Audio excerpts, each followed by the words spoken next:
देश विदेशमध्ये सुरुवातीला बातमी आहे ती इंडोनेशियातून। इंडोनेशिया हा नैसर्गिक आपत्तींच्या विळख्यात अडकलेला देश, मात्र हा देश आता आणखी एका भीषण संकटात सापडलाय। इंडोनेशियाच्या सेंट्रल आचेमधील केटोल जिल्ह्यात जमीन हळूहळू खचू लागली आहे।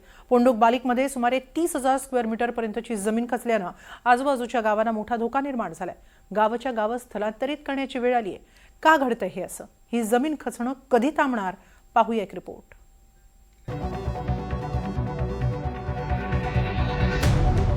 हा प्रचंड मोठा खड्डा पडलाय इंडोनेशियाच्या सेंट्रल आचेहमधल्या केटोल जिल्ह्यात। पोंडोक बालिकमध्ये ही जमीन खचतच चालली आहे। 16 फेब्रुवारीपासून तर खचण्याचा वेग पुन्हा वाढू लागलाय। याचा आजूबाजूच्या परिसराला मोठा धोका निर्माण झालाय। आतापर्यंत सुमारे 30,000 स्क्वेअर मीटर पर्यंतची जमीन खचून भलं मोठं भगदाड पडलंय। या भगदाडानं आतापर्यंत मोठी शेत जमीन गिळंकृत केली आहे। शेजारीच 800 लोकवस्तीचं गाव आहे। तिथपर्यंत जमीन खचण्याचा धोका निर्माण झालाय। जमीन खचू लागल्यानंतर एका महामार्गाला देखील मधोमध भेग पडली आहे। तिथली वाहतूक थांबवण्यात आली आहे। 2025 मध्ये डिसेंबर महिन्यात ही जमीन खचू लागली होती।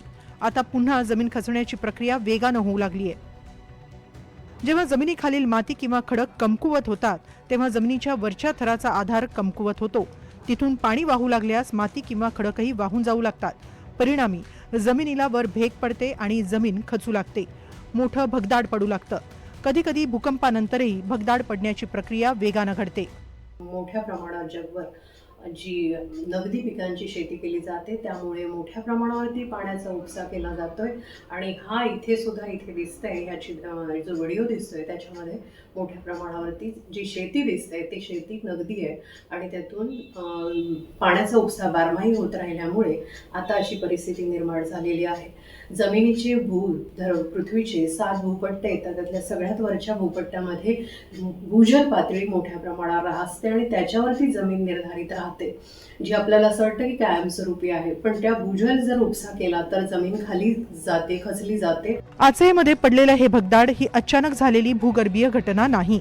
इंडोनेशिया हा एक अनेक बेटांचा समूह आहे आणि यातले बरेचसे बेट लाव्हा रसापासून तयार झालेले आहेत। आचेमधली जमीनही लाव्हा रसामुळे तयार झालेली आहे। जमिनीखाली लाव्हा रसाचे मऊ खडक आणि माती आहे।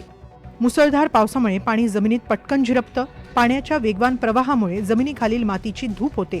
सुमात्रामधील मोठमोठ्या भूकंपांमुळे देखील जमीन हादरते, तेव्हा जमिनीवर मोठ्या प्रमाणात भेगा पडतात।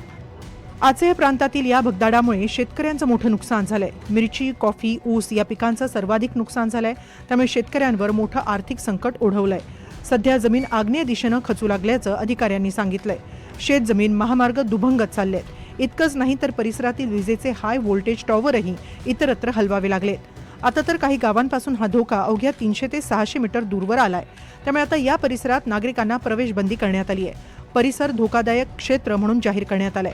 सध्या तरी यात कोणीही जखमी झाल्याचं वृत्त नाही, मात्र जमीन हळूहळू खचत असून मोठा भाग व्यापत चालली आहे आणि हाच मुख्य धोका आहे, कारण जवळच 800 लोकवस्तीचं गाव आहे। तिथपर्यंत हे भगदाड जाण्याची शक्यता नाकारता येत नाही। आचेमधील जमीन लाव्हा रसापासून तयार झालेल्या कमकुवत माती आणि खडकांपासून निर्माण झालेली आहे। त्यामुळे जमिनीचं हे असं खचणं रोखायचं कसं, हे एक मोठं आव्हान आहे। कमकुवत जमिनीची माती धरून ठेवण्यासाठी सिमेंट किंवा दगडाची मजबूत भिंत बांधणं हा एक सर्वात प्रभावी उपाय मानला जातो।